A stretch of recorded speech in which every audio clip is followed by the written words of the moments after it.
I did a degree in molecular cell biology, lots of anatomy and physiology and all the other stuff thrown in, which I absolutely adored.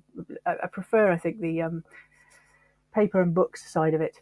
But then the school in Aberdeen in Scotland, they said, why don't you come and study medicine? And I thought, that's a great idea. I'll go and do that. So another 5 years at university, and I became a doctor, and then spent those junior years on the wards going from we go from specialty to specialty for a couple of years here.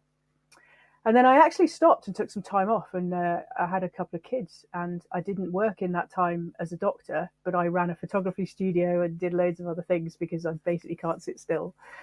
And eventually I sort of had a big chip on my shoulder that I hadn't finished what I'd started with the medicine, so I went back.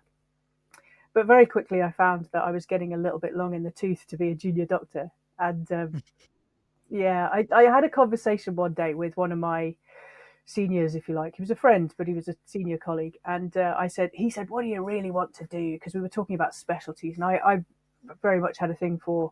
I was drawn to the sexy bright lights of emergency medicine and trauma and all the rest of it.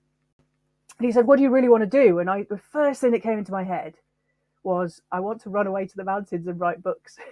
And he said, why? And in that moment, when he said why, I realized that was not everybody's dream, but it certainly was mine. And I thought, I've got to go and do this. And I spent a few years working as a training in orthopedic surgery. And at the same time, I went and did a history degree, because it's very, very different history in terms of the writing process and the, everything that comes before that. It was hard because I was doing this master's degree with all these kids that had come up through the undergraduate schools in history who could speak German and all these other languages that I couldn't speak, because I'd been spending 10 years learning Latin and Greek and all the rest of it for medicine. But I did that and learned, a whole new set of skills, and I came out at the end of it and I thought, I've got to go off on my own. So I ran away to the hills and I started writing books.